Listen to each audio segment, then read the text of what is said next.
He joins me now with more. Hi, Mike. How are you? Good. Tell me how much the state gets from the Powerball drawing as far as the tickets that are sold. Well, generally our profit margin for all of our games is 30%, but Powerball has a larger profit margin for the state. So we get 40% of all the sales from Powerball go directly to the lottery fund, which in turn is used for property tax relief. So when you get some big payouts like this and you get a lot of people buying, it's good news for property owners? Yes, it is good news for property owners. And why are we doing this? Why do we do a lottery anyway? I mean, it goes back to the late 80s. Is it mainly for property tax relief? It is for property tax relief. That the legislature established the lottery for property tax relief. That's our reason for existence. And on average, how much do we save per year? Save. Last year we had a record year of 547 million, and a little over 150 million of that went to property tax relief. So on average, a homeowner would save how much on his tax bill? A homeowner doesn't see a huge amount. It's a small dividend, but it's between $80 and $100, and it appears as the lottery credit on your property tax So bill. is it worth it? Every little bit helps. Yeah. Property taxes are pretty high.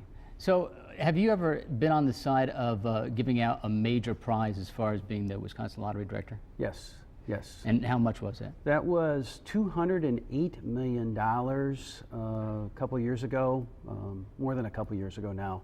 And Fond du Lac. Yeah, that was down at Mont Paz, right? It was down at Mont Paz. It was 100 employees of the Sargento Cheese Factory, and they split it, and they each took home about $670,000 apiece. That took a while for them to come forward, didn't it? I mean, when people win a big prize, is that kind of a good philosophy? Is that a good strategy to take some time, get an attorney and things like that? Well, yeah, it is a good strategy to wait. I wouldn't recommend getting an attorney first, even though I was one. I'd recommend a financial advisor because you're going to have a whole lot of quarters in your pocket the rest of your life, yeah. And you're going to need somebody to advise you on how to deal with that.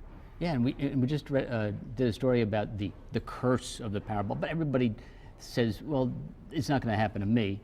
And you know, I mean, a lot of people have won a lot of money and done pretty well for themselves after they've won the money, right? They have. Not everybody's cursed. About 20 years ago, a fellow by the name of Les Robbins in Fond du Lac won a pile of money. And you don't read about him in the papers because he's managed it well. And in fact, he established a camp in the Fond du Lac area for kids, a summer camp. Yeah, you can do good things with it. Right. Now, we're talking about the Powerball a lot, but tell me a little bit about the games that because you're always working on new games. Right. What games for Wisconsinites are there out there now? Well, we've got a Badger 5 game. It's pretty simple. It's every night, pick 5 out of 31 numbers. We've got a Super Cash game that we've had a long time. We've got Pick 3 and Pick 4, which are the old urban numbers games. And we've got an in-state lotto game, which has $1 million jackpot right now, which is called Megabucks. And then we've got the other big national game, which is Mega Millions, which has the record jackpot. That was last March, and that was $640 million. Yeah, refresh my memory now. In the Powerball and the Mega Millions, did we just get in those in the last few years? We've always had Powerball. Okay. We just got into Mega Millions in 2010. That was the one where people used to go over the border to get it in Michigan. Okay. Right, and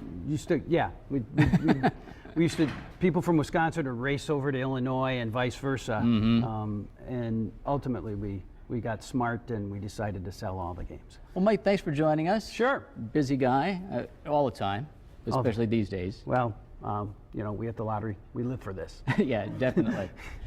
And